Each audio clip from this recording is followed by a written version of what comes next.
albums you can dance to. Yeah. Bone Machine by Tom Waits. Not Yes. really. I'm gonna let you run the numbers, Matt. Yeah. Yep. 'Cause I Bone Machine can't by follow Tom that. Waits comes in at number 151 in the 1990s on Best Ever Albums, number 13 in 1992, number 826 of all time. It's Tom Waits' fourth highest rated album on Best Ever Albums, behind 1973's Closing Time, 1983's Swordfishtrombones, and 1985's Rain Dogs. We had covered both Rain Dogs and 2 and 3. Swordfishtrombones Yep. Mm-hmm. back in season 3 of CTS. And Tom Waits ranked number 46 of overall artist rankings. And I'll give you the first take. Oh, what's that? I'll give you the first take because this was yours. Yeah, I picked this one. And we were actually only going to cover 3, and this was one of the ones I was thinking of doing, and I was like, let's throw a 4th in there because I remember I did the research and we covered Tom Waits before, and I remember, reading about or hearing somewhat about this record, and this is, his first album in 92. I think the last album that he had prior to this was like 5 years before, 19... No, not that one. Which one was it? Frank's Wild Years, 1987. So yeah, it had been 5 years since Waits had an album, and yeah, man, this is where Tom Waits goes even more down a dark path. He is processing death and existential death. Spoiler alert, Matt! If you didn't listen to the lyrics, I picked up on that. Decay of the body is also a constant theme of this album. Yeah, Bone Machine or dirt in the all we are is dirt in the ground. Well, and your body like degenerating, right. Yeah. Mm-hmm. But this is Tom. He and sonically, he's definitely, man. He's kind of all over the place here, and this is a very Tom Waits sounding record. He's got. I think I read that he recorded this like in some basement somewhere, and it's very. The instruments that he's using, there's a lot of interesting percussion. Hell, the first song, Earth Died Screaming, sounds like, I saw this on YouTube, somebody's like, it sounds like he's actually playing a xylophone made of bones. Well, here's, that it evokes it, doesn't it? And yes. Here's a quote I'm reading right now. He says, "I found a great room to work in. It's just a cement floor and a hot water heater. Okay, we'll do it here. It's got some good echo." So that's a little bit of reference for the sound recording. Yeah. And I also read that he did a lot of the percussion on this too, so he was really kind of involved in that. And I'm also seeing here his wife Kathleen Brennan was a co-writer on most of these songs. Remember from the bio, I remember her from the bio that she was very influential in Tom Waits' life, not only romantically but also artistically. And she kind of there's a very theatrical nature to him. There's some spoken word stuff on here, very poetic. He's got like this voice that's just he just leans into this gravelly beatnik kind of rough voice. Can I add one quote I playing read characters? Yeah, go ahead. Brennan, his partner.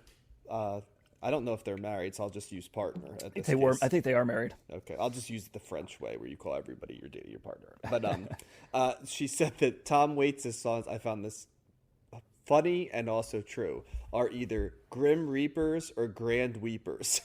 Yeah. It's a great line. Yeah. And he just does such a cool, he's got some of the most avant-garde stuff that you can hear. And then he throws in songs like "Who Are You" and "I Don't Want to Grow Up" and "Whistle Down the Wind," which are, "Whistle Down the Wind" and "Who Are You" are kind of more of these piano ballads, just really, really pretty melody. Kind of a stripped down song that's a little world weary, vocals and stuff, and it just sounds it's like a much more traditional sounding song, and then he goes right into "The Ocean Doesn't Want Me," or it's songs that are just going all over the place here. So it sounds like there's a lot to process. It's like a Springsteen song sung by the Elephant Man. Yeah, well, I don't even know if it's Springsteen. These are kind of that song. "Who Are You" sounds like a Springsteen song to me. You think so? Yeah, he even kind of sounds like Springsteen singing it. If there's some of that, yeah. If you made Springsteen more unstable, his voice. Oh, for sure. It's think of it that way, Matt. Go listen to that again and tell me I'm not right on that. But he's got like spiritual stuff, like Jesus Gonna Be Here is like a lots spiritual of gospel song, on this album. you know? Lots of gospel on this album. Yeah.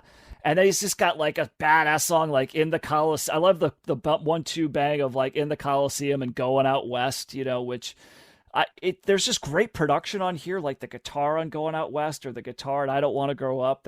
I Don't Want to Grow Up might be the more like most straightforward sounding song on this, more traditional. But this is just all over the place. It's just a really cool sounding record. And I really thought it was consistent. I don't think that there was anything on here that I didn't like.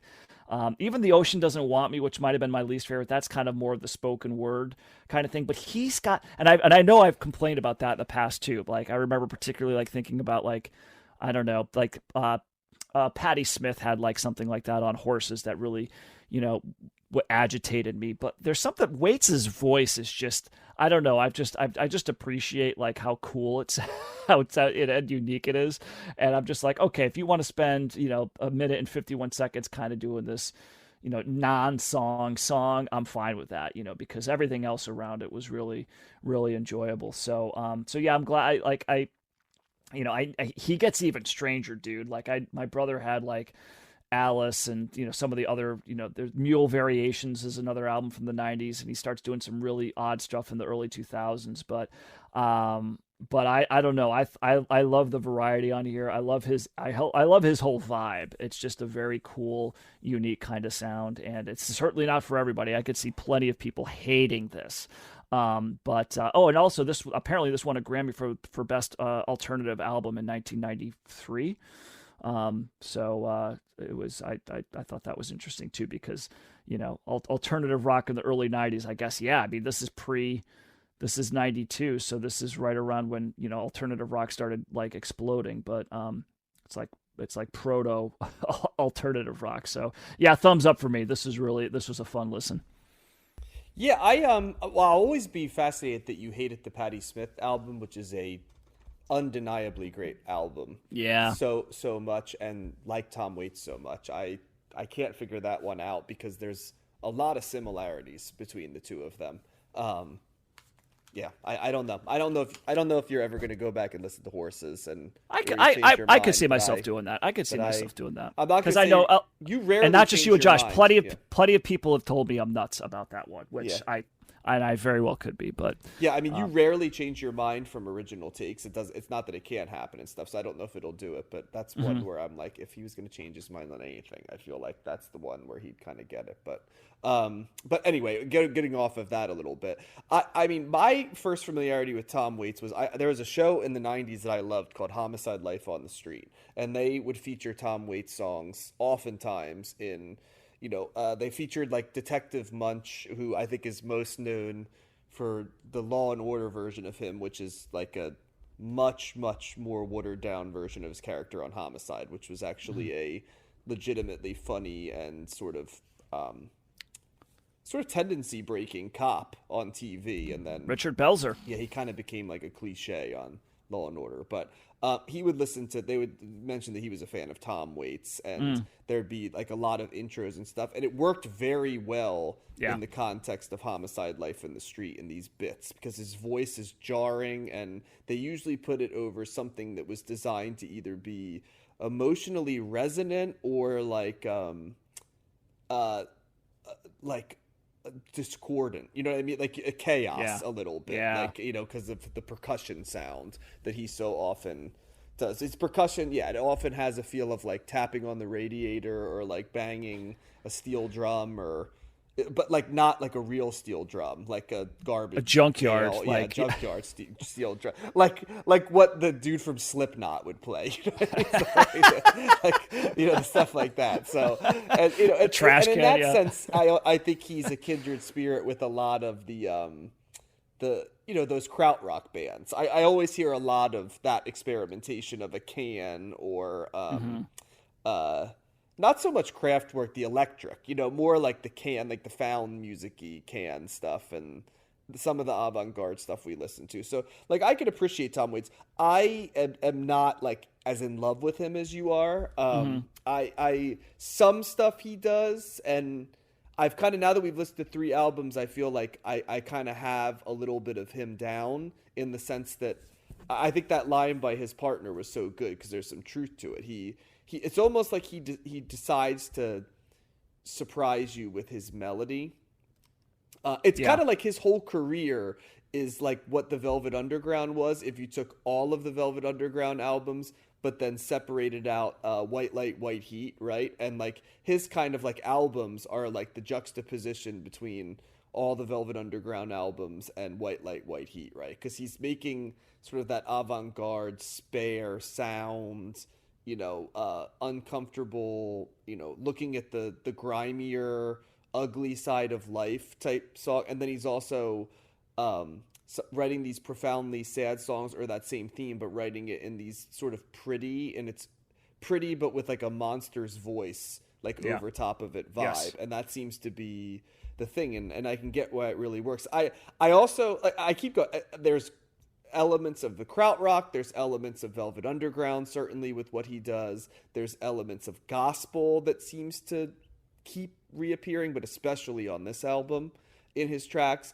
And like all of those, and like I said, there's a lot of like Springsteen in Tom Waits. As I mean, there's a reason like Rod Stewart was able to cover a Tom Waits song, right? Like you wouldn't,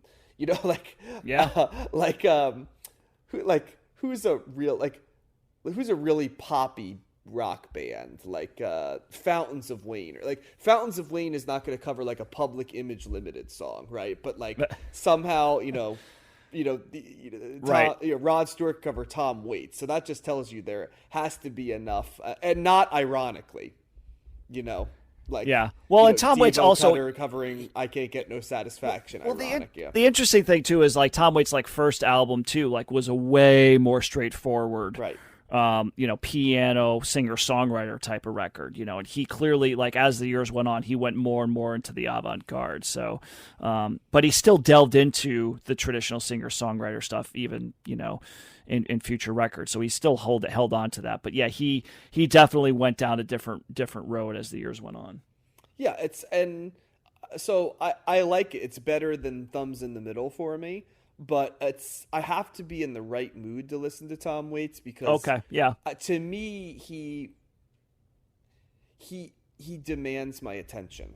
Like I can only really process him if, like, I say okay, and I also have to listen to him intellectually, because I have to say okay, I can't listen to him in any way casually, because first you got to listen to his lyrics, because I'm always amazed that like you don't listen to lyrics for people like this, because I'm like, that seems to me like such a huge part of what would move Tom Waits from a guy to like a guy that you really are moved by. So because and like I said, the theme on this, it's Bone Machine, a lot of it is death and general decay of stuff, and all stripped down, right? Dirt in the ground, Jesus Gonna Be Here, Murder in the Red Barn. There's I Don't Want to Grow Up is a song about getting old. It's a pretty song, but it's a song about, not wanting to get older. And The Ocean Doesn't Want Me, which is a reference to like walking in the ocean, or being, Viking burial and stuff like that. So that's the theme of this album. There's this grotesque figure on the front that also is like sort of blindfolded, I'd say. Looks like he's got like those like old school air pilot goggles. Yeah, it looks like and like a Viking helmet. Lane Staley is wearing in that one Alice in Chains video when they're like blowing the fan on him and stuff, and he has the glasses on. But I like this album, and Tom Waits is an interesting guy. I will be very honest with you, I'm not gonna seek out his music unless we're doing it for the show. I appreciated it as like a TV score. It really worked well on the show Homicide, and plug, if you have not watched that show, it's I mean, if you like The Wire, right, and that's your show, it's almost a freaking miracle how good a show American network TV. That's another thing you have to remember. Network, different than cable, right? In terms of the NBC, edge. yeah. It's almost amazing that show existed in the 90s in America, and it's well worth watching if you haven't watched it before. If you can find it. I don't think it's streaming anywhere. It's not streaming anywhere. You can find old school DVDs and stuff like that, but it's a hard show to find, which is tragic. But yeah. But they also used Tom Waits his song for the intro to The Wire. To The Wire, yep. Right. Yeah. Yeah, way down in the hole. Yep. Yeah. Mm-hmm. And then on Homicide, I know they used Cold, Cold Ground as the opener to one of the episodes. Till the Money Runs Out was another one they used, and that might have been the same episode. It was the one. Well, I won't get into that for people that haven't watched, but Matt knows a little bit. It's like That's the one when they're coming after Kellerman for something. Oh, and, yeah. Okay. And then Luther Mahoney's selling the poison heroin bags. So that's where the context of this is. So anyway, yeah, I would say thumbs up for me on this one. I liked it. And, pretty strong week for albums, too, because I would put this 3 of 4 of the albums this week. And that's I probably would. On it. Mm-hmm. Yeah, I probably would, too. And I agree with you, though, John, even though for as much as how cool I think this sounds and how much I respect and like Tom Waits, it certainly is not something you just put on at the drop of a hat. Like, let's listen to Tom Waits. It's something you're in the mood for. Or if you're not in the mood for it, you gotta kind of find your footing with it. I listened to this like the first time. I think I listened on the way to work one morning, and it was just like, this is just a weird time to listen. I knew it. I had to both times. He's one that I have to schedule listening to him because there's no like loose. Like sometimes I'll do what I call a loose first listen.